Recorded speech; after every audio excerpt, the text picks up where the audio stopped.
આ તરફ ગુજરાત એટીએસની ટીમે ગેરકાયદેસર ટ્રામાડોલનો જથ્થો ઝડપી લીધો છે। અમદાવાદના શાહીબાગ ખાતેથી આ જથ્થો ઝડપાયો। અંકલેશ્વરથી રાજસ્થાન મોકલવાના હતા। 2 લાખ જેટલી ટ્રામાડોલ દવાનો જથ્થો જપ્ત થયો। દવાની બજાર કિંમત 8 કરોડ જેટલી હોવાનો અંદાજ છે। ગુજરાત એટીએસ દ્વારા એક આરોપીની ધરપકડ કરાઈ। એટીએસે આરોપી પરેશ પારસમલ જૈનની ધરપકડ કરી। આરોપી સામે અગાઉ પણ એનડીપીએસનો ગુનો નોંધાયેલો છે।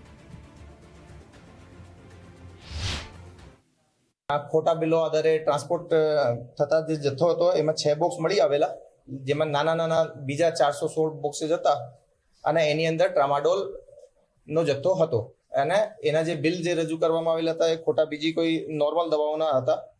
ટોટલ 2,08,000 ટેબ્લેટ રિકવર કરવામાં આવેલી છે। એમાં એક ટેબ્લેટની જે આંતરરાષ્ટ્રીય બજારની કિંમત છે 400 રૂપિયા થાય છે, તો લગભગ આની ટોટલ જે કિંમત છે 8 કરોડ 32 લાખ રૂપિયા થાય છે। આ દરમિયાન જાણવા મળે કે જે શંકાસ્પદ જે આરોપી છે એ ઉદયપુર ભાગી ગયેલ છે, તો એક બીજી ટીમ જેમાં પીઆઈ વીએન વાઘેલા અને એસઆર ચાવડા, આશીષ પટેલ અને માણસોની એક ટીમ બનાવવામાં આવેલી। એના તાત્કાલિક ટીમ ત્યાં જઈને ઉદયપુરના ગોગુંડા ખાતેથી એની અટક કરવામાં આવેલી। એનો રિમાન્ડ પણ લેવામાં આવેલો આરોપીનો, એના 7 દિવસના અમને રિમાન્ડ મળ્યા છે।